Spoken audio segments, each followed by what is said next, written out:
ఏపీలో కూటమి ప్రభుత్వ పాలన అస్తవ్యస్తంగా ఉందన్నారు అనంతపురం జిల్లా వైఎస్ఆర్సీపీ అధ్యక్షుడు అనంత వెంకటరామరెడ్డి.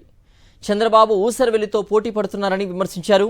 మద్యం ధరలు పెంచడం వెనుక భారీ స్కామ్ ఉందని ఆరోపించారు. లిక్కర్ షాపులన్నీ టీడీపీ నేతల చేతుల్లోనే ఉన్నాయన్నారు. సంక్షేమ పథకాలు అమలు చేయకుండా, అభివృద్ధి చేయకుండా ఇప్పటి వరకు తీసుకొచ్చిన అప్పులు ఏం చేశారో చెప్పాలని నిలదీశారు అనంత వెంకటరామరెడ్డి. కేంద్రంలో కానీ రాష్ట్రంలో ఉండే ప్రభుత్వాలు అనేకమైన హామీలు గుప్పించి ప్రజలను నమ్మించి వారి చేత ఓట్లు వేయించుకొని అధికారం గద్దె ఎక్కడం కూడా జరిగింది. 9 మాసాలు కూడా పూర్తి కావస్తుంది. పరిపాలన అస్తవ్యస్తంగా కూడా తయారైంది. మాటలకు మాత్రమే పరిమితమైంది.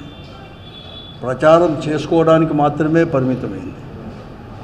పూర్తిగా కూడా వైఫల్యం చెందింది. వారి వైఫల్యాలను కప్పిపుచ్చుకోవడానికి గత ప్రభుత్వాన్నో, గతంలో ముఖ్యమంత్రిగా పనిచేసి జగన్మోహన్ రెడ్డి గారిని వ్యక్తిగతంగా విమర్శించడానికే ఈ 9 నెలల కాలం కూడా వెలుబుచ్చినారు తప్ప ఎక్కడ కానీ ప్రజలకు ఉపయోగపడేది కానీ ఈ రాష్ట్రానికి ఉపయోగపడే పరిస్థితి మాత్రం ఎక్కడ